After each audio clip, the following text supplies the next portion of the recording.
Yes, sir.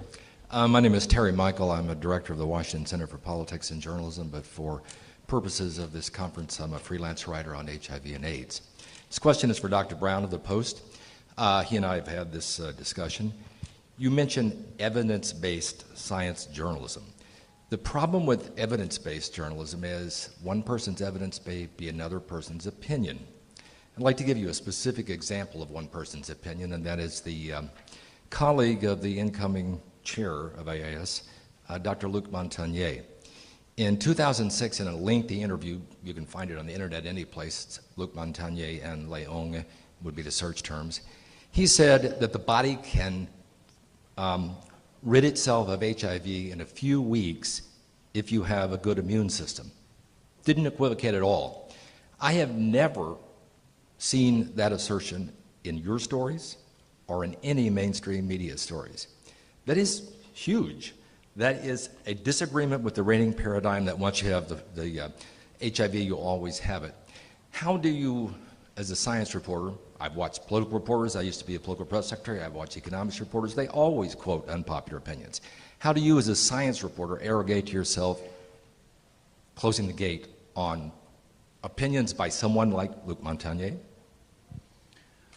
Well, I think that there is, despite his Nobel Prize and his prominence,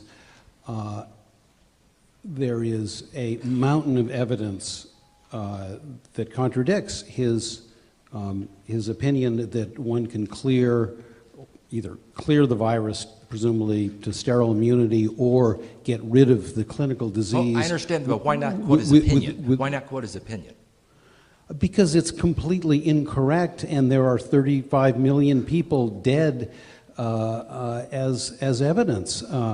And I think that there may be an interesting story about what happened to Luc Montagnier and why he has been largely irrelevant in the last 15 or 20 years.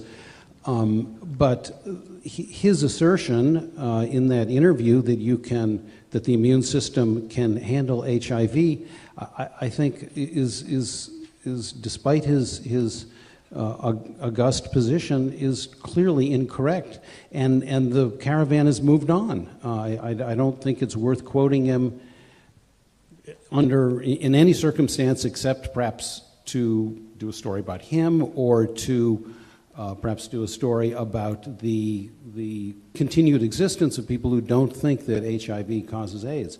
But it's not a relevant opinion at this time. Thank you.